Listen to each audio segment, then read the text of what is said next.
కోవూరు కేంద్రం పెళ్లకూరు కాలనీ మొదటి వీధిలోని సుబహాన్కు చెందిన స్క్రాప్ గూడెంలో అగ్ని ప్రమాదం జరిగి భారీ నష్టం జరిగిన విషయం తెలిసిందే.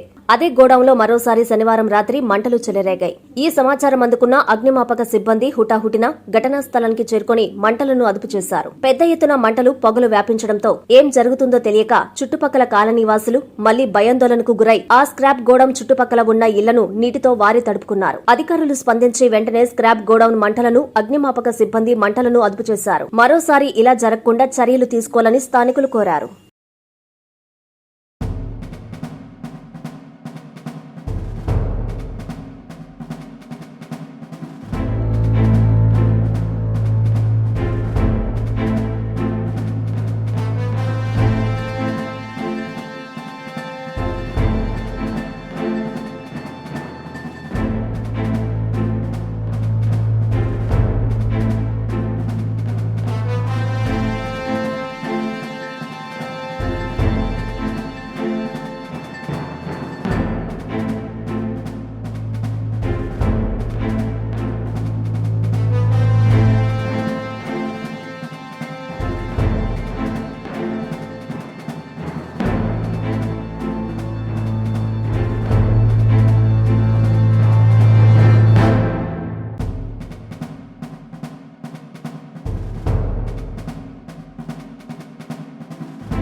స్వాగతం సుస్వాగతం. రాష్ట్ర ముఖ్యమంత్రి వర్యులు శ్రీ నారా చంద్రబాబు నాయుడు గారి ఆదేశాల మేరకు రాష్ట్ర ప్రభుత్వం మరియు అమరజీవి పొట్టి శ్రీరాములు మెమోరియల్ ట్రస్ట్ సంయుక్త ఆధ్వర్యంలో అమరజీవి పొట్టి శ్రీరాములు గారి 125వ జయంతి ఉత్సవాలు మే నెల 18వ తేదీ ఆదివారం ఉదయం 10 గంటలకు నెల్లూరు స్టోన్ హౌస్పేట SBS కళ్యాణ మండపం నందు అత్యంత వైభవంగా జరుగును. ఈ కార్యక్రమానికి గౌరవ మంత్రులు శ్రీ పొంగూరు నారాయణ గారు, శ్రీ ఆనం రామనారాయణ రెడ్డి గారు మరియు గౌరవ కలెక్టర్ శ్రీ ఆనంద్ గారు, ఎంపీ శ్రీ వేమిరెడ్డి ప్రభాకర్ రెడ్డి గారు ముఖ్య అతిథులుగా మరియు అతిథులుగా ఉమ్మడి నెల్లూరు జిల్లా ఎమ్మెల్యేలు, ఎమ్మెల్సీలు మరియు ప్రభుత్వ సంస్థల చైర్మన్లు విచ్చేయు శుభవేళ స్వాగతం సుస్వాగతం. కావున తామెల్లరూ విచ్చేసి ఈ కార్యక్రమాన్ని జయప్రదం చేయవలసిందిగా కోరుచున్నాము. ఇట్లు Doondi Rakesh, Andhra Pradesh Arya Vaishya welfare and development corporation chairman. Programme organisers Segu Shanmukharao, Kota Gurubrahmam మరియు ఆర్యవైశ్య మిత్రమండలి.